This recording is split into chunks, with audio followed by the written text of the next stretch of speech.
Bonjour à tous.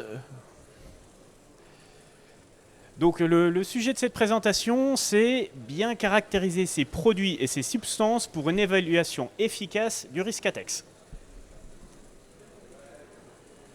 Donc je vais me présenter, je suis Michael Stouvenel, je travaille à l'INERIS, donc l'Institut national de l'environnement industriel et des risques. On est basé dans l'Oise, donc pas très loin d'ici. Et donc ce qu'on vient faire à l'INERIS, c'est caractériser tout ce qui est risque accidentel. Donc incendie, explosion dans un premier temps. On va caractériser aussi tout ce qui est risque toxicologique, donc pour la santé humaine, qui peuvent être des conséquences d'un accident. Et également tout ce qui est écotoxicologie. C'est-à-dire vous avez un incendie, vous avez une explosion, et quelles sont les conséquences sur l'environnement. Donc on a ces trois dimensions qu'on vient évaluer. On est à peu près 500 personnes et on est basé dans l'Oise. Et donc moi-même, je suis responsable de l'unité évaluation et maîtrise des risques d'incendie et d'explosion dans les procédés. C'est long comme titre. Donc ce qu'on vient faire, c'est qu'on vient caractériser les substances, donc tout ce qui est poussière, tout ce qui est liquide, tout ce qui est gaz, et on vient regarder quelles sont les conséquences sur le procédé. Et c'est l'objet d'ailleurs de cette présentation. Donc on va voir 4 parties ce matin. Donc une première partie, on va déjà commencer par regarder un accident. Qu'est-ce qui s'est passé dans cet accident? C'est une usine de sucre qui a explosé aux États-Unis. Donc qu'est-ce qui s'est passé? Qu'est-ce qui a amené à l'accident? Et quelles sont les actions correctives qu'on aurait pu mettre pour éviter cette explosion? Oui. Ah, pardon. Donc on va regarder en détail ce cas pratique qui donne vraiment du concret. Donc j'ai des images, on voit un peu les dégâts. Dans une deuxième partie, on va regarder le lien qu'on peut faire entre les caractéristiques de la substance, donc votre poussière, votre gaz ou vos liquides inflammables, d'une part. D'autre part, les caractéristiques de fonctionnement du procédé en termes de débit, de température, de source de décharge électrostatique. Et on va voir qu'est-ce qui match en fait. Est-ce que le procédé est adapté à la substance? Est-ce que la substance est adaptée au procédé? Ou est-ce qu'il y a un risque résiduel qu'il va falloir traiter? Deuxième partie. La troisième partie, on va revenir sur des exemples de procédés simples, basiques, et on va essayer d'avoir une application concrète de ce qu'on a vu dans la partie 2. Donc on a un procédé, et on va regarder qu'est-ce qu'il faut que je regarde sur ma substance pour que mon procédé fonctionne en toute sécurité. Et la dernière partie, c'est l'application sur le matériel ATEX.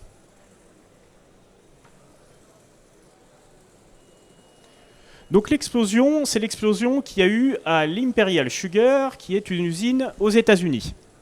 Donc elle se trouve en Géorgie, ça a explosé en 2008. Et donc l'usine complète a explosé. Vous voyez, il n'y a plus grand-chose.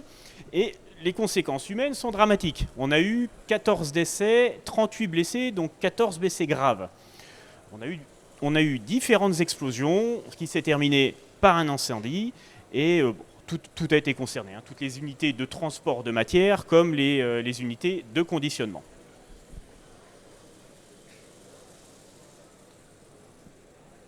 Là, vous voyez l'ampleur des dégâts. Donc, qu'est-ce qui s'est passé? En fait, dans cette usine, ils avaient l'habitude de travailler avec du sucre depuis des années. Il y avait des étapes de broyage du sucre, des étapes de transport du sucre, donc transport à bande, un élévateur à godet, des silos et une unité d'ensachage de cette poudre de sucre. Et donc, ils avaient pris certaines habitudes. On avait des dépôts de poussière un petit peu partout. On avait des aspirations qui n'étaient pas suffisantes. Et on trouvait des dépôts de poussière vraiment tout autour du procédé. Mais ils ont fonctionné pendant des années comme ça. C'est-à-dire que pendant 20-30 ans, il n'y a jamais eu d'explosion. La seule chose qui aurait pu les alerter, c'est que de temps en temps, il y avait des petits départs d'incendie.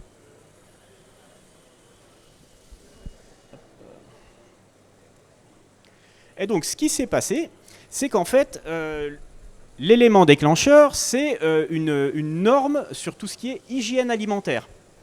En fait, si vous voyez le transport à bande, qui est juste ici, voilà. Donc le sucre vient tomber sur ce transport à bande. Bon, il y a un petit nuage de poussière tout autour. Et donc, une nouvelle norme a imposé que cette bande-là soit capotée. C'est-à-dire qu'on ait un dispositif autour pour éviter les contaminations du sucre. comme c'est un produit alimentaire, il fallait éviter toute forme de contamination. Donc ça va être l'élément déclencheur, parce que la conséquence de ça, c'est qu'en fait, alors c'est des scénarios accidentels, hein, c'est ce qu'on essaie de reconstituer après l'accident, c'est qu'en fait, le sucre qui tombe sur cette bande-là, de temps en temps, il y a des bourrages, c'est-à-dire ça vient s'accumuler et ça vient chauffer au niveau des paliers. Et donc le problème avec ce capotage, c'est que là, vous avez une concentration de poussière à cet endroit-là qui est bien plus importante que sans le capotage. Et donc c'est cette concentration forte de poussière qui a généré ce qu'on appelle une zone ATEX. Ça a fait une ATEX, c'est-à-dire qu'on avait la concentration de poussière suffisante mélangée avec l'air pour que ça puisse exploser. Et l'élément déclencheur, on suppose que ça va être un palier qui a chauffé. Parce que ça, c'est des événements que l'entreprise avait déjà eu dans le passé. Sauf que dans le passé, quand ça chauffait comme ça, il y avait un petit départ d'incendie qu'on arrivait à éteindre assez rapidement, parce que bon, le sucre, c'est pas non plus quelque chose de très réactif en termes d'incendie. Donc là, on a eu une explosion, donc tout ça a explosé. Donc tant qu'il y avait la concentration de poussière suffisante, ça explose, donc toute la ligne. C'est arrivé au niveau de l'élévateur à godet. L'élévateur à godet, il n'y avait pas de piquage d'aspiration dessus, donc on avait une forte concentration de poussière, donc forcément, il a explosé. C'est arrivé au niveau des silos, il n'y avait aucun système de découplage qui permettait d'arrêter à un moment donné l'explosion.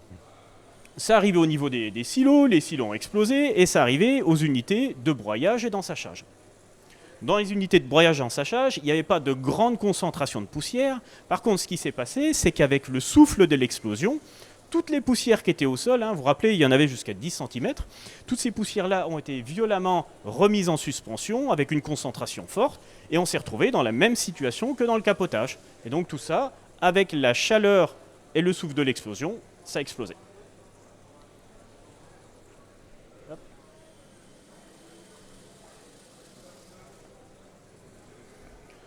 Donc on a eu des explosions sur les lignes, sur l'élévateur, sur les silos, sur l'ensachage. Avec le souffle de l'explosion, tous les planchers en béton ont cédé. Tout le sucre est tombé au niveau des boules d'explosion et ça s'est terminé par un énorme incendie. Voilà, donc là on a tout ce qu'il ne faut pas faire. Et donc là, si on essaie de réfléchir, qu'est-ce qu'on aurait dû mettre en place pour éviter cette explosion? La première des choses, c'est que le capotage, en soi, c'est pas quelque chose de mauvais, parce que ça évite d'en avoir un petit peu partout. Mais ce capotage-là, il aurait dû être équipé de piquage d'aspiration, pour pouvoir enlever la forte concentration de poussière. Donc si on avait eu ces piquages d'aspiration, on n'aurait pas eu la concentration suffisante et on n'aurait pas eu l'explosion. Ça, c'est le premier point. Le deuxième point, c'est qu'entre chaque étape, on doit mettre en place des systèmes de découplage. C'est-à-dire que quand bien même la ligne avec le capotage explose, il ne faut pas que cette explosion se propage à tous les autres équipements. Et ça, il y a des dispositifs qui sont prévus pour faire ça. Ensuite, au niveau des lignes de production, donc là, quand on a des dépôts de poussière partout, là, c'est l'explosion qui a remis tout en suspension, mais on peut très bien imaginer un gros coup d'air, enfin un courant d'air qui remette en suspension ces poussières. Donc on doit absolument nettoyer les sols très régulièrement pour éviter le dépôt de poussière. Généralement, quand on a ce genre de poussière, ce qu'on fait, c'est qu'on fait une croix au sol, et à partir du moment où on n'arrive plus à voir la croix, c'est qu'on commence à avoir trop de poussière. Et donc avec cette manière très simple, vous savez s'il faut nettoyer une fois par jour, une fois tous les 2 jours, une fois par semaine. Ça va dépendre de l'étanchéité de votre installation. Si vous vous rendez compte qu'il faut nettoyer tous les jours, ça vaut quand même le coup de passer un petit peu de temps sur les étanchéités pour réduire ce problème-là.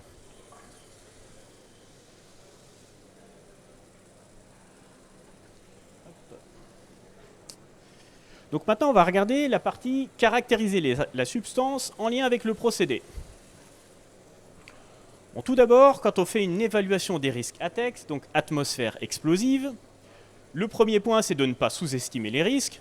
On en a parlé lors de l'accident de l'Imperial Sugar, ils ont sous-estimé le risque et ça arrivait à une catastrophe. Bon, ça, c'est assez évident. Et par contre, le deuxième point important, c'est qu'il ne faut pas non plus le surestimer. On pourrait avoir l'impression de se dire, bon là, pour ne pas avoir de risque, je classe tout en zone ATEX, comme ça, ceinture bretelle, j'aurai pas de problème.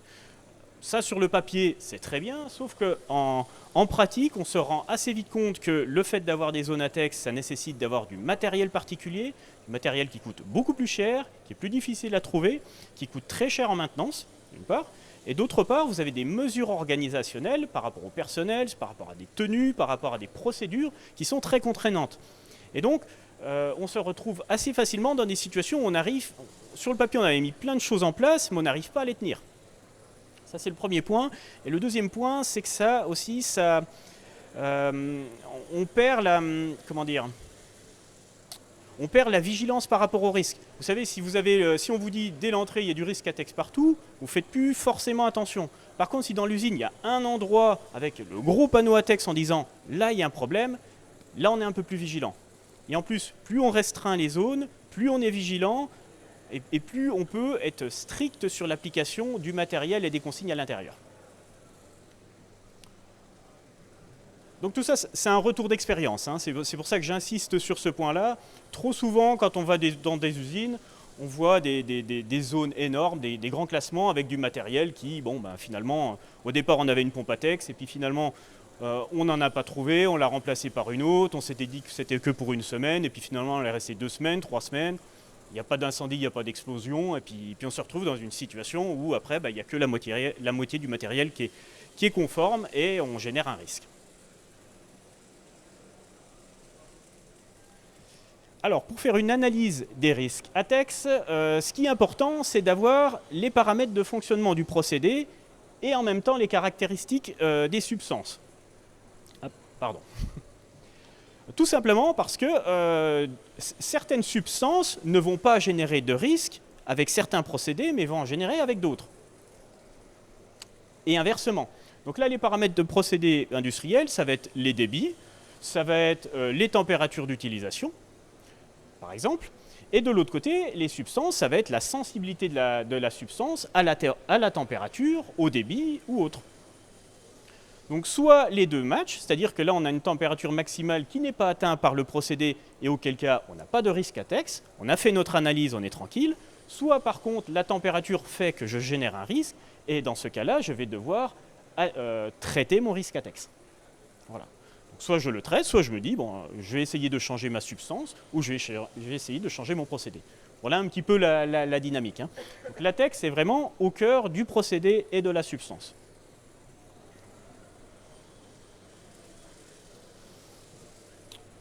Petit rappel sur ce qu'est une ATEX, parce que j'en parle beaucoup depuis le début. Une ATEX, c'est une atmosphère explosive. Donc pour avoir ce type d'explosion, il nous faut différents paramètres. Tout d'abord, il nous faut un produit combustible. Si vous avez un produit inerte, vous n'allez pas avoir d'ATEX. Si vous allez dans une usine qui fabrique du plâtre en poudre, vous allez avoir des nuages de poussière partout. Vous mettez un chalumeau à l'intérieur, ça ne va pas exploser. Hein. Donc la première chose, il faut qu'elle soit déjà au moins combustible. Ensuite, il faut de l'air. Voilà. S'il n'y a pas suffisamment d'air, ça ne va pas exploser. Et il faut une source d'inflammation. Donc ça, c'est le triangle du feu, hein, pour ceux qui connaissent. Donc un combustible, de l'air, une source d'inflammation. Mais là, on va voir juste un incendie. Ce qui va générer l'explosion par rapport à l'incendie, c'est que mon produit combustible, il va être déjà pré-mélangé avec l'air. Donc si c'est une poussière, il va être en suspension dans l'air. Si c'est un gaz, en principe, le gaz, il va assez rapidement se mélanger à l'air. Et un liquide inflammable, ça va dépendre de la température. Donc il faut qu'il soit pré-mélangé à l'air. Et la toute dernière condition, il faut que ce soit dans des conditions, des concentrations qui soient dans le mélange explosif. En gros, si j'ai mon nuage de poussière qui est trop faiblement empoussiéré, je vais mettre une source d'inflammation, ça ne va pas exploser. Par contre, à partir d'une certaine quantité de concentration, là j'ai un risque d'explosion. Et pour certaines substances comme les gaz et les liquides inflammables, si je suis trop riche, je risque de ne pas exploser non plus. Voilà, si vous avez une canalisation de gaz, vous pouvez faire une étincelle à l'intérieur, ça ne va jamais exploser. Parce qu'il n'y a pas suffisamment d'air et il n'y a pas de risque qu'il y ait de l'air qui rentre à l'intérieur. Donc voilà, il y a 5 conditions. Et il y en a une qui est plus un phénomène aggravant, c'est le confinement. Comme on l'a vu à l'Imperial Sugar, on avait en fait dans notre bande transporteuse, on avait bien la matière, le sucre, on avait l'air le sucre, on avait l'air qui était en permanence, on avait un nuage de poussière par le procédé, hein, quand on transporte un pulvérulent, on a toujours des poussières.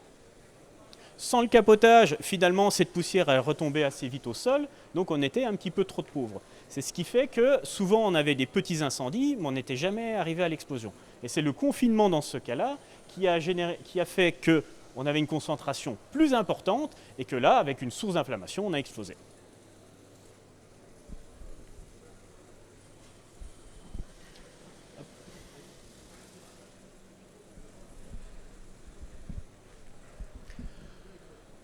Donc là, on vient de parler de ce qu'est une ATEX. Alors dans des entreprises, on va le concrétiser par des zones ATEX. Donc, des zones ATEX, c'est des emplacements qui sont générés par le procédé et qui, à certains endroits, vont générer ce risque. On a des étapes du procédé dans lesquelles on va générer en permanence ce nuage d'ATEX. C'est-à-dire qu'en permanence, si je reviens au sucre, on va avoir ce nuage de poussière. Ça fait partie du procédé. Si vous avez un système de filtration, la partie côté air sale, forcément on va avoir énormément de poussière, une concentration importante. Donc là on va être ce qu'on appelle sur une zone 20. C'est le procédé qui le donne. Hein. Ensuite on va avoir des zones. Alors la zone 21, c'est une zone qui est générée par le procédé mais pas en continu. C'est-à-dire que ça va arriver ponctuellement par étape, mais pas tout le temps. Donc ça, c'est les deux zones qui sont générées par le procédé. En principe, si vous connaissez bien votre procédé, vous savez identifier assez rapidement ce type de zone. La dernière, qui est un peu plus sensible, c'est la zone 2 ou 22. Donc ça, c'est des zones dans lesquelles, c'est des ATEX qui vont être générés par le procédé, mais en cas de dysfonctionnement prévisible. C'est-à-dire que normalement, on ne devrait pas avoir ça. Mais quand on interroge, par exemple, le service de maintenance, ils vont vous dire « Ah oui, mais votre filtre à manche, là, vous me dites que côté air propre, il n'y a pas du tout de poussière. » Oui, c'est prévu par le dispositif, il doit fonctionner comme ça. Sauf que derrière, mes manches, à l'usure, elles peuvent se percer. Et donc, si elles se percent, elles vont générer de la poussière de l'autre côté air propre. Et donc là, cette partie-là, on va la définir comme zone 22. C'est-à-dire qu'il y a un risque de génération d'ATEX. Alors on peut vivre avec cette zone 22 en se disant, bon là c'est comme ça, ou alors on peut mettre une barrière technique pour éviter d'avoir cette zone 22, des détections de delta P par exemple, ou des barrières organisationnelles. Vous dites, bon voilà, mes manches elles percent tous les 3 mois, tous les 2 mois je vais les changer. Voilà, c'est... Par contre après, cette mesure organisationnelle, il faut être sûr qu'elle soit garantie dans le temps. Mais ça permet d'avoir une mesure corrective par rapport à un dysfonctionnement prévisible. Je ne vais pas plus dans le détail sur cette partie-là. C'était pour introduire le reste. Et donc là, on va rentrer dans le cœur de cette présentation, qui est l'adéquation entre les caractéristiques de la substance et les caractéristiques du procédé. Donc on va commencer. La première partie, ça va être caractériser la formation d'une ATEX. Donc là, on commence par l'ATEX poussière. Donc l'ATEX poussière, dans notre procédé, elle va être générée par des étapes comme le broyage. Bon, le broyage, c'est évident, on va faire des particules plus fines, donc on va avoir un nuage de poussière. Par le transport, sur un transport à bande, on génère un nuage de poussière. Par des fuites, si vous avez des manchettes à certaines étapes, elles peuvent se percer, elles peuvent fuir. Donc tout ça, ça va générer des nuages de poussière. Alors ce qui est important de regarder sur notre substance, c'est la fraction de granulométrie qui est inférieure à 500 microns, 0,5 mm. Si votre matière elle est uniquement supérieure à 0,5 mm, vous n'avez aucun risque de générer ce risque de nuage de poussière, vous n'avez pas de risque ATEX. Maintenant, il va falloir démontrer qu'à aucun moment donné, vous avez des fines. Ce n'est pas toujours évident. Ce n'est pas évident à la réception et en fait, quand le produit va passer d'une étape à l'autre, souvent, s'il est légèrement friable, il va générer des poussières. Voilà. Mais moins vous avez de fines, moins vous avez de risques.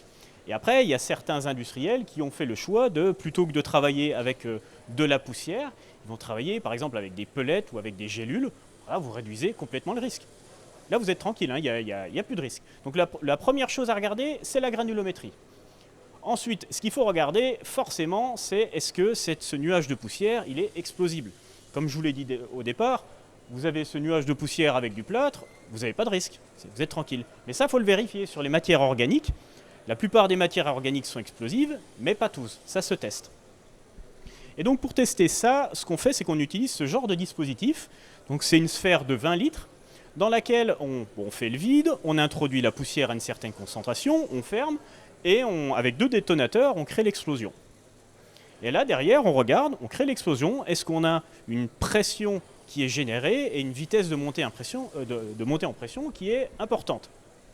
S'il n'y a rien qui se passe, les détonateurs sont lancés. S'il n'y a rien qui se passe, il n'y a pas de montée en pression, ça veut dire qu'il n'y a pas d'explosion. Et donc avec notre matière, on va tester différentes concentrations. Et s'il y a différentes concentrations et il n'y a rien qui se passe, et bien là, vous êtes tranquille, vous n'avez pas de risque ATEX. Alors dans votre entreprise, ce qui est important par contre, c'est de le tracer. Ça. Vous avez fait l'analyse, vous avez fait la granulométrie, la limite inférieure d'explosivité, il n'y a pas d'explosivité, donc je n'ai pas de risque. Et cette valeur limite-là, c'est la concentration minimum d'explosivité. C'est-à-dire qu'en dessous de cette concentration, il n'y a pas d'explosion, au-dessus, il y a une explosion. Donc nous, on doit balayer un peu tout le spectre. Et ça va vous aider dans votre procédé. Donc souvent, dans les procédés, ce qu'on fait, c'est qu'on fait des piquages d'aspiration à différents endroits. Si on est en dessous de cette concentration-là, on n'a pas de risque ATEX. Donc tout le but, c'est vraiment d'aspirer, de faire des capotages, des piquages d'aspiration à différents endroits pour déplacer ce risque ATEX. En fait, on va déplacer ce risque uniquement dans le filtre et non pas au niveau du poste de travail. Et on va protéger les opérateurs comme ça. Donc sur le procédé, ça va être tout ce qui est dépoussiérage, aspiration. Tout dernier point un peu marginal, c'est tout ce qui est inertage. C'est-à-dire que pour éviter de créer une zone ATEX, ce qu'on peut faire, c'est remplacer l'oxygène de l'air par un gaz inerte. Voilà. C'est pour des choses un peu plus techniques, ça se fait souvent sur tout ce qui est... alors j'ai parlé de poussière combustible, mais des métaux oxydables génèrent des ATEX aussi. Si vous avez un nuage de poussière métallique, il peut exploser, et c'est très violent d'ailleurs. Par contre, il ne faut pas qu'il soit oxydé, parce que s'il est déjà oxydé, il ne fera pas d'ATEX. Voilà. Et donc sur certains types de procédés comme ça, on va générer des nuages de poussière, on sait qu'on a des sources d'inflammation. Pour éviter d'exploser, on remplace, on met un gaz inerte dedans.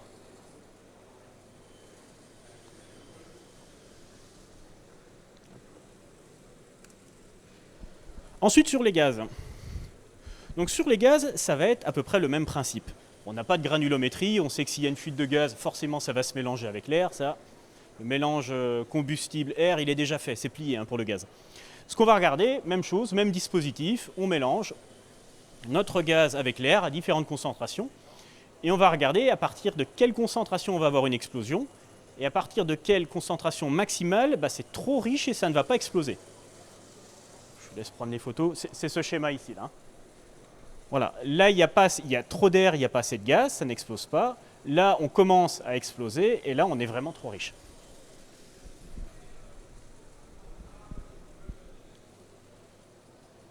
Et là ça va nous permettre de voir, d'évaluer le risque ATEX dans notre installation gaz.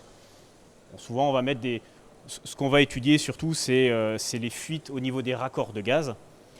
Avec des abacs, on va regarder la probabilité qu'il y ait la fuite, la taille de la fuite et le volume de gaz qui est libéré. Et avec ça, on peut dimensionner notre débit d'aspiration. Et pour dimensionner le débit d'aspiration, j'ai besoin de cette donnée-là. Même principe, on peut faire de l'inertage. La toute dernière catégorie, ça concerne les ATEX de liquide inflammable. Alors sur un liquide inflammable, ce qui va générer l'ATEX, c'est les vapeurs que vous avez au-dessus de votre liquide. Et donc, si votre liquide ne génère pas de vapeur, vous n'avez pas de risque. S'il génère des vapeurs, il y a un risque. Et donc ça, pour vérifier ce point-là, on fait ce qu'on appelle un point éclair. C'est-à-dire qu'on prend notre liquide, on va le chauffer, on va monter en température progressivement, et on vient apporter une petite flamme régulièrement au-dessus. Et à un moment, à une certaine température, on va avoir un flash qui va se générer. Et donc, on note cette température, c'est ce qu'on appelle le point éclair. Et ça va nous permettre de définir que, en dessous de ce point éclair-là, si mon procédé fonctionne en dessous de ce point éclair-là, mon liquide va générer des vapeurs, mais elles ne seront jamais suffisantes pour être explosives. C'est vraiment le point essentiel. Donc là, sur votre process, vous utilisez une huile, vous regardez dans votre fiche de données sécurité, le point éclair est à 200 degrés, mon réacteur fonctionne à 30 degrés, je suis tranquille, je n'ai pas d'ATEX, je suis complètement déclassé. Je fonctionne à 30 degrés, j'ai un point éclair à 12 degrés, je vais faire une ATEX. Là, j'aurai une zone 0, là, clairement. Dernier cas de figure, mon point éclair est à 35 degrés, mon réacteur régule à 30. En fonctionnement normal, je n'ai pas d'ATEX, okay, c'est bien. Par contre, il va falloir regarder ma régulation de température. Est-ce qu'à certains moments du procédé, ma régulation, elle a quelques pics à 35 degrés, ce qui peut arriver parce qu'on a la limite entre les deux. Là, on a un risque. Et donc là, on va devoir classer sur la base de ce dysfonctionnement prévisible. Alors après, pareil, hein, si on se dit, moi je ne veux pas d'ATEX, je ne veux pas d'équipement dedans, eh ben, je vais prendre une régulation, je vais mettre un système redondant, c'est-à-dire je vais avoir un suivi de la température. Par exemple, ouais, je vais avoir deux systèmes. Enfin, je viens verrouiller par une deuxième barrière le fait que je suis certain que je ne vais jamais dépasser cette température. Bon, même principe, on a toujours l'inertage qui est possible. Hein. Sur les réacteurs chimiques, c'est souvent ce qu'on utilise sur les produits à bas point éclair.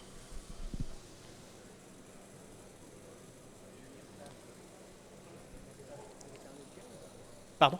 L'inertage, on le fait avec un autre gaz ? Alors, l'inertage, on va le faire avec un gaz qui ne va pas participer à l'explosion. Pour qu'il y ait une explosion, c'est une réaction d'oxydation avec l'oxygène en fait. Et donc on va mettre des gaz, en principe on utilise l'azote. L'azote il ne réagit pas du tout avec le combustible, ou tout simplement le CO2. Alors, ce qui est important sur l'inertage, c'est que la concentration limite en oxygène, elle dépend de chaque substance, et en plus elle dépend du gaz inertant. C'est-à-dire que le CO2 inerte mieux que l'azote. Bon, c'est tout un calcul, hein, mais dans certains cas de figure, c'est intéressant de l'étudier. Donc, on a regardé tout ce qui va générer une ATEX et tout, à la limite, tout ce qui peut faire en sorte de réduire l'ATEX. On est resté sur le classement de zone. Une fois qu'on a une zone ATEX résiduelle, voilà, on a fait tout ce qu'on pouvait, mais là, le process fait qu'on est obligé d'en avoir une, on va devoir regarder quelle est la sensibilité de cette ATEX. C'est-à-dire quelle énergie il va falloir apporter pour pouvoir l'exploser. Il y a des ATEX qui sont très sensibles, d'autres beaucoup moins. Et donc on va regarder si notre ATEX elle est sensible à tout ce qui est étincelle, aux surfaces chaudes et à l'auto-échauffement de la substance en elle-même. Donc sur les étincelles, on va faire ce qu'on appelle l'énergie minimale d'inflammation. Donc ça c'est un paramètre essentiel à avoir si vous avez des zones ATEX résiduelles. Donc encore une fois, on simule le procédé, hein, on fait un nuage de poussière, on a deux électrodes, on va varier la puissance pour générer l'étincelle, et à partir d'une certaine énergie, ça va exploser, et c'est celle-là qu'on va noter. Si cette énergie est très faible, ça veut dire que notre substance elle va être très sensible aux petites décharges électrostatiques, donc celles qui sont en aigrette. Et donc il va falloir protéger en conséquence non seulement le matériel électrique, non électrique, mais tout ce qui va être matière plastique, qui va pouvoir générer ces petites décharges. Vous savez par exemple dans les big bags, quand on vient charger une poussière dans un big bag, on génère des petites décharges, qui ne sont pas énormes, hein, mais sur certaines poussières, c'est suffisant pour les faire exploser. Et donc ça, c'est ce qui va nous permettre de voir si je suis sensible à ça ou à ça en fait. Donc ça, c'est pour tout ce qui est décharge électrique. Ensuite, sur tout ce qui est surface chaude, notre ATEX, elle peut être en contact dans son réacteur. La surface du réacteur peut être à 50 degrés, 100 degrés, 150 degrés. Du fait du fonctionnement du réacteur, hein, on a certaines réactions qui doivent être à température. Et on doit regarder à partir de quelle température on risque d'exploser. Alors encore une fois, on fait la même chose. Hein, on a un four, on met notre poussière en suspension. Cette poussière en suspension, elle va être au contact des parois du four et à partir d'une certaine température, ça va exploser. Donc c'est ce qu'on appelle la température minimale d'inflammation en nuage. On fait le même procédé avec les gaz et on parle de température d'auto-inflammation. Bon, c'est la même chose, c'est exactement le même principe. Une petite subtilité pour les poussières, c'est qu'on a un risque supplémentaire, c'est que les poussières, quand elles viennent se déposer sur une plaque chaude, par exemple sur le capot d'un moteur, si vous avez un dépôt de 5 mm, et bien dans ce dépôt, vous pouvez avoir un petit auto-échauffement qui va faire ce genre de petit rougeoiement là. Et là, ces rougeoiements, s'ils sont en contact de nuages de poussière, ils peuvent faire enflammer le nuage de poussière. Et là, ce qui est important de noter aussi, c'est que cette température-là qui va créer ces rougeoiements elle est inférieure à celle-là. Sinon, on ne la testerait pas. Et donc, on est obligé de caractériser les deux.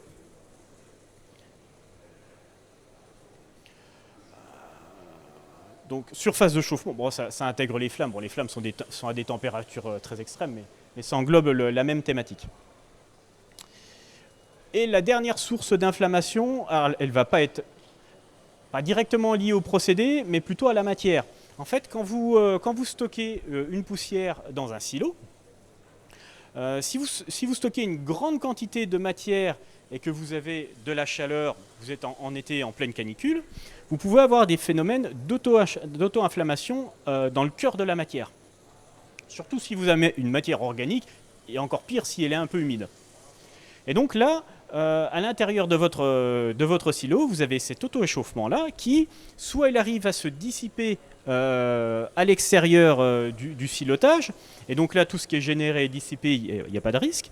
Mais sur certaines poussières, cette chaleur n'arrive pas à être dissipée, donc ça monte en température et vous allez avoir un début de combustion. Ce début de combustion, il va pouvoir générer une flamme qui va enflammer le dessus du silo, hein, qui est toujours empoussiéré, hein, le dessus d'un silo. Et donc avoir une explosion de poussière ATEX. Vous pouvez également avoir un deuxième phénomène, c'est qu'en fait, comme vous avez une combustion à cœur de la matière, vous n'avez pas assez d'oxygène.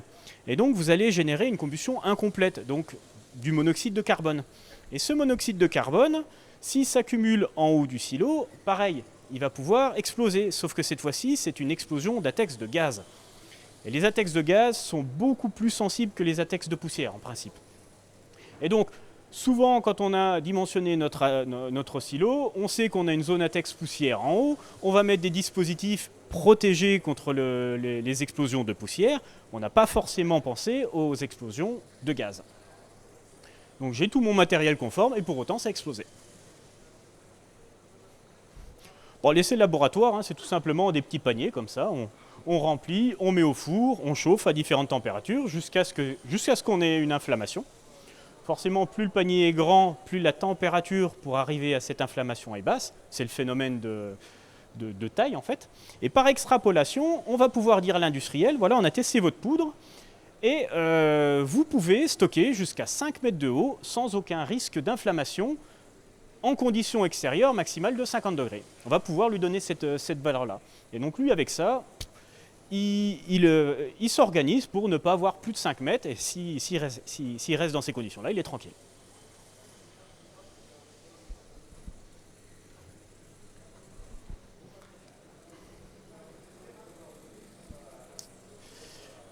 On a vu la formation d'ATEX, on a vu les sources d'inflammation qui vont pouvoir faire exploser l'ATEX. Et la toute dernière étape, c'est s'il y a une explosion d'ATEX sur certains appareils, on a essayé de réduire la probabilité de formation de latex, on n'y arrive pas.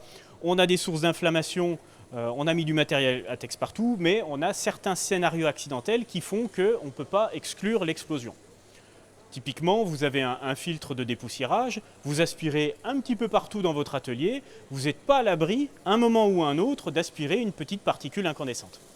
Ça, vous pouvez faire ce que vous voulez. C'est un risque, c'est une probabilité de risque, hein, ça va peut-être jamais arriver, mais c'est déjà arrivé en tout cas. Et donc vous ne pouvez pas l'exclure. Et donc si c'est le cas, vous devez protéger votre équipement pour que, en cas d'explosion, vous diminuiez la gravité de l'explosion. Pour le personnel, hein, je parle. Hein. On a différentes possibilités. Hein. On peut avoir une enveloppe antidéflagrante sur l'intégralité de l'équipement. C'est-à-dire que si ça explose, ben, l'équipement il tient le coup. Ça, c'est une bonne solution. Bon. C'est ce qu'on trouve sur les petits équipements. Par contre, c'est un peu plus compliqué quand vous avez des très grands équipements. Parce que vous avez des épaisseurs d'acier assez importantes. C'est pas toujours, il y en a qui le font, hein, mais c'est pas toujours recommandé pour les grands équipements. En principe, sur les grands équipements, on va plutôt mettre des évents. C'est-à-dire que votre équipement, s'il y a une explosion, bah, c'est une surface fragile qui va se libérer dès le début de l'explosion et qui va permettre de dissiper une bonne partie de la pression. Et la pression résiduelle que vous allez avoir dans votre équipement, eh ben, elle va être absorbable par l'équipement. Et donc, pour dimensionner la bonne taille de l'équipement qu'il vous faut, il vous faut le KST. Donc, le KST, c'est tout simplement la vitesse de montée en pression de l'explosion. C'est exactement le même équipement que je vous ai montré depuis le départ. Il est précieux celui-là. Donc, on crée notre nuage de poussière, on vient enflammer, et on va regarder en combien de temps on arrive à la pression max. Pression max sur des poussières, on arrive à 10 bars à peu près, mais en fonction des poussières, il y en a qui sont beaucoup plus violentes que d'autres, et donc ça va jouer là-dessus. C'est-à-dire qu'avec la même pression d'explosion, il y a des équipements qui vont exploser ou d'autres pas, du fait de la poussière. Vous avez d'autres dispositifs, alors si vous faites le tour du salon, vous les verrez, hein, tous ces dispositifs-là. Hein. Vous les connaissez peut-être déjà, j'espère ne pas dire trop de bêtises dessus, hein, je ne vais pas trop aller dans le détail. Vous avez des suppresseurs d'explosion, pareil, qui vont permettre de protéger contre l'explosion de l'équipement. Donc là, on va supprimer l'explosion. Et en parallèle de ça, je rejoins l'exemple que je vous avais montré avec la raffinerie de sucre. Quand vous avez l'explosion d'un équipement, ça peut arriver sur certains équipements. L'objectif principal, c'est que ça ne se propage pas à tout le reste de l'usine. Et donc pour ça, on va mettre des systèmes de découplage ou pour des gaz, des arrêts de flammes, qui font que, par exemple, quand vous avez votre bande transporteuse capotée, ben, si elle explose, ben, vous coupez l'explosion, elle ne se propage pas au reste des équipements. Et donc pour tout ça, on a besoin de ce paramètre qui est le KST et que vous trouvez normalement dans vos fiches de données sécurité. Je dis normalement parce que ce n'est pas non plus facile. Hein. Si vous voulez avoir un œil critique sur les données des substances qu'on vous reçoit, qui ne sont pas de votre fournisseur, il y a une base gratuite disponible qui est la base Caratex poussière de l'INRS. J'aurais dû le noter sur le truc. Donc Caratex, C-A-R-A-T-E-X. Caratex poussière.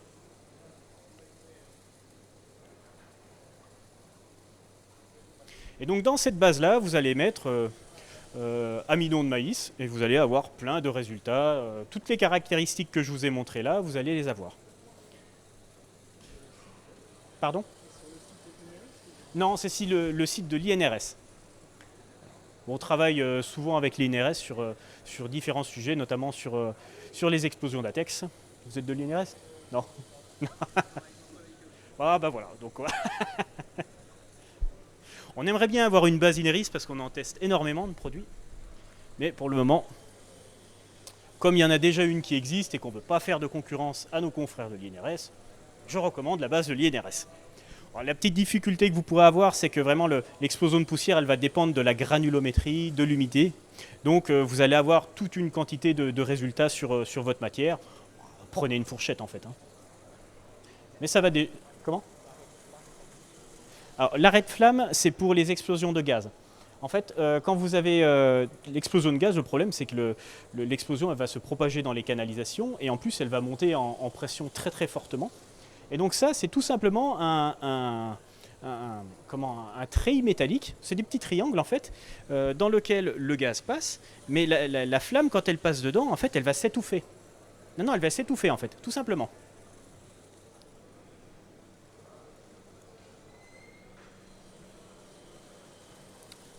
Bon, je ferai le tour. Il y en a peut-être dans le salon. Je crois que c'est pas. Le salon, c'est surtout poussière. Hein, de ce que j'ai vu, il n'y a pas beaucoup de gaz. Hein.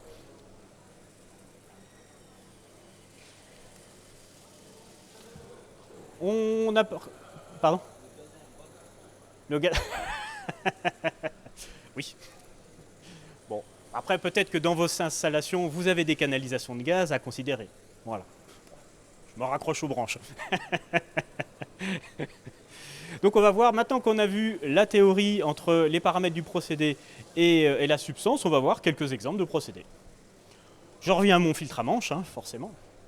Donc dans mon filtre à manche, dans le principe de fonctionnement, bon, je pense que vous connaissez tous, on a un ventilateur ici qui tire, hein, et donc on vient aspirer ici, la poussière arrive ici, elle est filtrée par des manches, après il y a un système de décolmatage qui fait que ça tombe ici, il y a une vanne rotative ici, et donc ici vous n'avez que de l'air propre, là vous n'avez plus de poussière qui est évacuée à l'extérieur. Donc dans notre filtre, finalement, le risque principal qu'on va avoir, il est ici. C'est-à-dire qu'ici, forcément, on vient concentrer en poussière. C'est le principe même de fonctionnement du filtre. Donc là, souvent, on va avoir une zone 20. C'est-à-dire qu'on est souvent dans le domaine d'explosivité. Après, vous pouvez toujours, si vous utilisez très peu votre dépoussiéreur ou qu'il est surdimensionné, vous pourriez être à une concentration inférieure. Voilà, ça pourrait s'étudier. Bon, en principe, on met une zone 20 ici. Hein. Le côté air propre, là, on pourrait se dire, ben, j'ai pas de risque ATEX, puisque mon filtre, il est là pour filtrer. Sinon, sinon je vais revoir mon fabricant de filtre. Ça, c'est vrai. En fonctionnement normal, j'ai pas de poussière, donc j'ai pas de zone 20, et j'ai pas de zone 21. Il n'y a pas certaines étapes, tiens, on en laisse passer un petit peu. Non, ça sert à rien. Par contre, ce qui peut arriver dans la vie du dépoussiéreur, c'est que ces manches-là, elles peuvent s'user. Elles peuvent s'user par l'usure, hein, par le frottement, ou par des particules qui vont être embarquées dedans et puis qui vont les abîmer. Donc il peut y avoir percement de ces filtres. Et là, si vous interrogez les personnes de la maintenance, ils vont pouvoir lui dire oui, ça existe effectivement, avec tel type de manche ça peut arriver, peut-être qu'avec d'autres types de manches ça n'existe pas, mais en tout cas, c'est ça que vous allez devoir analyser pour définir si là vous avez une zone 22, c'est-à-dire qu'une ATEX qui va se former en cas de dysfonctionnement prévisible ou déclassé.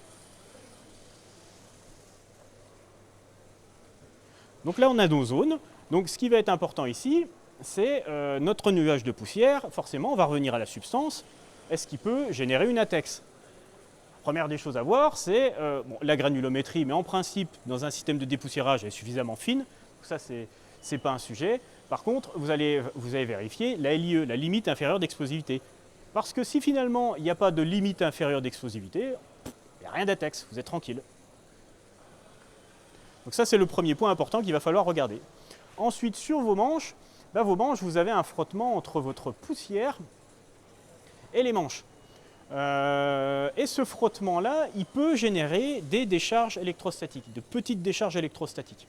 Et donc là, ce qui est important, c'est de voir si la poussière elle est isolante, qu'elle peut potentiellement générer ce genre de décharge, d'une part, et d'autre part, si cette énergie est suffisante pour faire exploser cette poussière.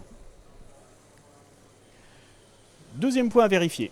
Ensuite, comme on l'a dit, sur ce type de dispositif, on n'est pas à l'abri d'embarquer des petites particules incandescentes, donc ça peut exploser, donc j'ai besoin de ma violence d'explosion pour pouvoir dimensionner mon équipement de sécurité.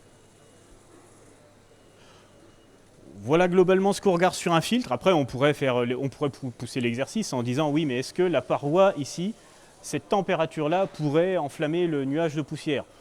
Bon, les températures d'enflammation des poussières, ça va être du 400-500 degrés. Bon, normalement, il n'est pas chauffé. Voilà, ce serait une aberration. Pourriez-vous dire, voilà, si ça s'accumule, est-ce qu'il y a un auto-échauffement? En principe, non. Voilà, faut être pragmatique aussi, hein.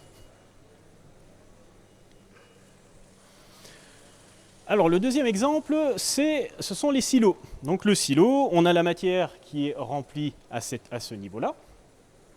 On a un système de dépoussiérage, souvent, hein. Et donc, même exercice, hein. Là, forcément, quand on fait tomber de la poussière ici, on va avoir un gros nuage de poussière. Donc là, on regarde si ma poussière elle est explosive. On regarde sa granulo aussi, hein. Si c'est des grosses billes qui tombent à l'intérieur, voilà, il n'y a pas de problème, hein. Si vous avez des graineries, par exemple, voilà, s'il n'y a pas de fine, il n'y a pas de risque ATEX, hein. Donc la concentration, vous avez votre débit qui va pouvoir vous limiter la concentration ici, mais il y a quand même un risque résiduel. Là, vous avez toujours en principe, vous avez une zone, hein. Si votre matière elle est explosive, vous avez une zone dans le silo. Après, comme on l'a expliqué tout à l'heure, quand vous stockez en silo, surtout sur des matières organiques, vous avez une problématique d'auto-échauffement. Et donc ça, vous regardez votre paramètre de fonctionnement du silo, vous stockez en principe à 5 mètres de haut, et bien il va falloir vérifier si cette hauteur-là ne peut pas générer de risque d'auto-inflammation. Donc il y a la hauteur et la température aussi. Donc en principe on met 50-55 degrés, on considère que bon, même en cas de canicule on ne dépasse pas ces valeurs-là. Et donc avec ça, on va pouvoir mettre en sécurité notre silo parce qu'on connaît les essais qui ont été faits en étuve chez nous. Après, un côté un petit peu marginal, hein, ça peut arriver, mais quand on vient charger comme ça, il y a un cône qui se forme. Et là pareil, on peut générer des petites charges électrostatiques, des petites, hein, je parle. Et donc, si l'EMI est très faible, ça peut s'auto-enflammer. C'est assez marginal. Par contre, ce qui est à regarder en premier, c'est la carcasse de votre silo, qui est métallique. Si ce silo métallique n'est pas relié à la terre, là vous allez faire des étincelles qui vont enflammer toutes les poussières, hein. Ça c'est clair, hein. Donc là, sur toutes les installations, bon, j'aurais pu en parler avant, mais toutes les installations, il faut les relier à la terre. Hein. Donc là, par exemple, si vous avez une manchette en plastique, ce qu'on peut voir de temps en temps, il faut une tresse d'équipotentialité pour que les charges qui vont s'accumuler puissent se décharger. Voilà. Si vous êtes sur un matériau conducteur, vous pouvez accumuler beaucoup de charges, mais en le mettant à la terre, vous êtes tranquille. Si vous avez des matériaux plastiques, vous allez accumuler moins de charges, mais par contre, vous allez pouvoir générer des petites étincelles que vous ne pouvez pas enlever, vous ne pouvez pas dissiper en fait. Hein. Et ça, il faut regarder l'EMI, l'énergie minimale d'inflammation, pour voir si c'est sensible à ça.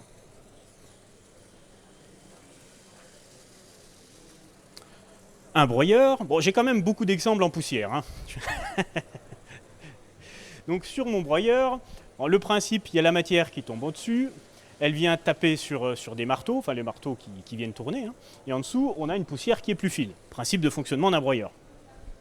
Donc forcément, ce qu'il va falloir regarder, c'est la granulométrie et la LIE. C'est bon, ça n'explose pas, c'est pas un problème. Par contre, si elle explose, il va falloir regarder ses paramètres. Si vous ne voulez pas faire deux mesures, vous regardez que celle-là, elle va être majorante par rapport aux deux. Sachant que plus la granulométrie est fine, plus la violence d'explosion est importante. Forcément, plus c'est fin, plus il y a de surface d'échange et plus c'est réactif. Mais en première approche, vous faites que la sortie et vous pouvez caractériser tout ça. Après, dans votre moteur, ce qu'il va falloir regarder, est-ce que j'ai des décharges électriques? En principe, le moteur il est plutôt déporté. Est-ce que j'ai une source thermique qui va pouvoir enflammer mon nuage qui est à l'intérieur? Ça se regarde en fait. Il faut regarder votre équipement. Est-ce qu'en fonctionnement normal, est-ce que de temps en temps ça peut arriver? Et surtout, il faut regarder les valeurs limites en fait. Température minimale d'inflammation en nuage sur votre caractéristique. Si elle est à 800 degrés, il faut regarder qu'à aucun moment vous atteignez cette température dans votre moteur. 800 degrés, ça fait déjà beaucoup. Hein. Donc, en principe, vous êtes plutôt tranquille ici. Après, regardez. Hein. Si vous avez une TMI nuage qui est faible, là, ça vaut le coup de regarder. Bon, ensuite, ce qui peut arriver aussi, c'est que souvent, on a de la poussière, c'est jamais 100% étanche, hein, ce genre d'équipement, et on va avoir un dépôt de poussière qui va se former sur le moteur. Bon, là, on est un peu plus sur la partie matérielle, mais effectivement, il va falloir regarder si ce dépôt de poussière-là, sur le capot du moteur, si ça vient chauffer, est-ce que ça ne peut pas enflammer le nuage qu'on a au-dessus? Et tout ce qui est énergie dans le moteur. Est-ce que les étincelles qu'on va pouvoir avoir dans le moteur, est-ce qu'elles sont suffisantes pour faire exploser le nuage de poussière?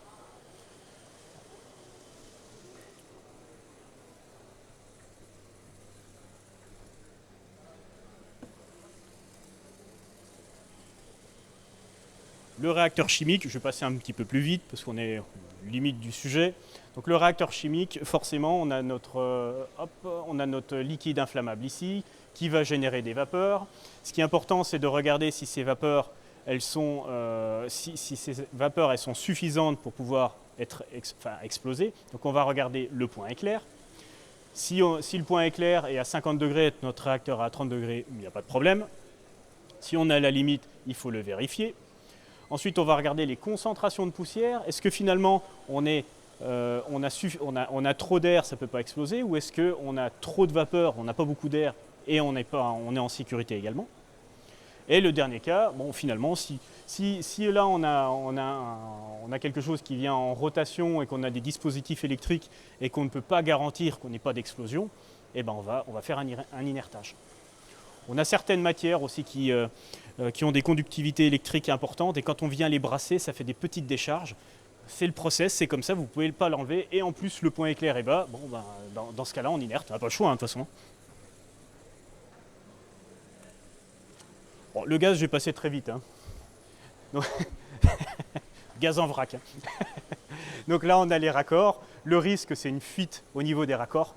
Et donc cette fuite-là, elle peut être enflammée par les dispositifs électriques. Et donc ce qui va être important, c'est de dimensionner la fuite, de dimensionner l'aspiration. Souvent on a une aspiration pour toujours être en dessous de la LIE.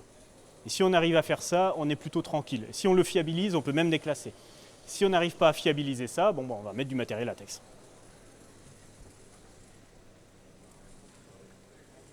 Et je vais terminer par le marquage ATEX, parce que là, jusqu'à présent, j'ai beaucoup parlé du procédé qui va générer les ATEX et les sources d'inflammation. Mais une fois qu'on a notre zone ATEX à l'intérieur, il va falloir mettre du matériel ATEX. Donc le matériel ATEX, il est couvert par la directive 2014-34-CE. C'est une directive européenne, c'est-à-dire qu'elle ne s'applique pas directement au droit français, elle est transcrite dans la réglementation française. Vous connaissez ça. Voilà, et l'objectif de cette réglementation, c'est que le matériel qu'on va mettre dans une zone, il ne va pas être source d'inflammation de cette zone.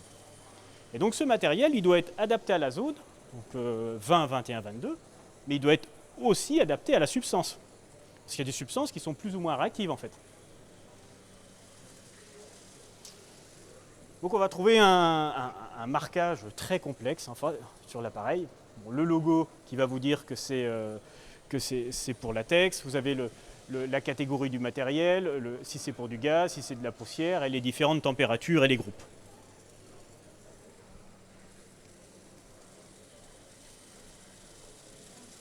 Donc les catégories. Donc si on est sur une poussière, en zone 20, on doit mettre du matériel de catégorie 1. Et on a le D qui va nous dire que c'est adapté aux poussières.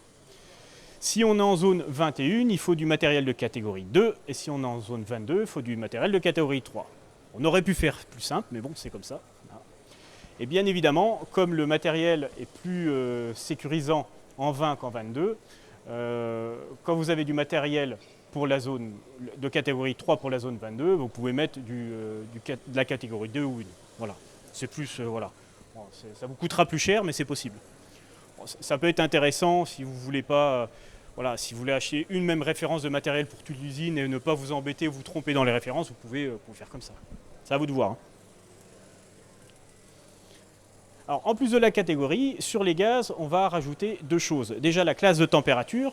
Donc, cette classe-là, elle va vous permettre de savoir que votre appareil, s'il est T1, il ne va pas avoir de surfaces qui vont chauffer au-delà de 450 degrés. Et donc, si c'est le cas, finalement, comme le méthane il va s'auto-enflammer à 537 degrés, vous pouvez mettre du matériel T1. Vous avez la garantie. L'hydrogène aussi, sans problème. Par contre, l'éthylène, lui, il va s'auto-enflammer à 425 degrés. Il y a un risque, je ne peux pas. Donc, je dois prendre le matériel de catégorie très 2 qui est garanti jusqu'à 300 degrés. Et ainsi de suite sur le reste. Alors, ensuite, on a le groupe de gaz. Donc, groupe de 1, 2A, 2B, 2C. Et ça va dépendre de l'IEMS, l'interstice expérimental maximal de sécurité. C'est-à-dire, oui. C'est-à-dire que en fait, le gaz, on va regarder sa capacité à traverser un interstice d'une certaine épaisseur. Vous vous rappelez, tout à l'heure, je vous ai parlé des arrêts de flamme. En fait, c'est exactement ce principe-là. C'est-à-dire que la flamme, elle va pas, le gaz peut traverser, mais la flamme, quand elle va traverser, elle va s'étouffer en fait. Et donc c'est ça qu'on va regarder. Ça va être important sur le matériel. Ça va prouver qu'il n'y a pas de risque, même si vous avez des étincelles à l'intérieur du matériel, même si vous avez une petite flamme, ça ne va pas se propager au reste de l'équipement.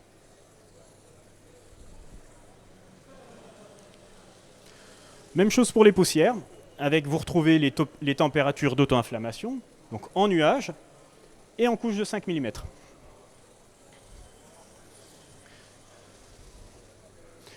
Alors là, vous n'avez pas de classe. Là, vous avez votre sucre, par exemple. Hein, la température en nuage, elle est de 490.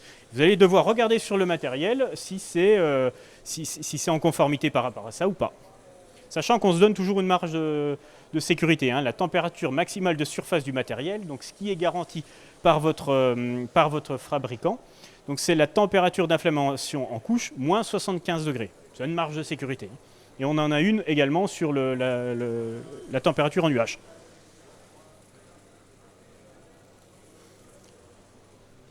Et là, on a aussi des groupes de poussières. Alors cette fois-ci, elles sont directement liées à la taille de la particule, forcément.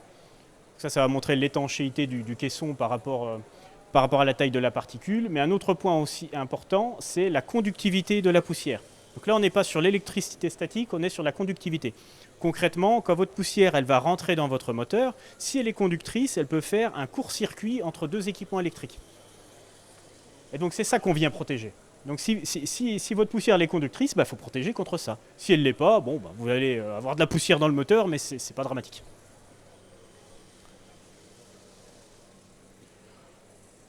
Je suis arrivé au bout de ma présentation. Je ne sais pas si vous avez des questions.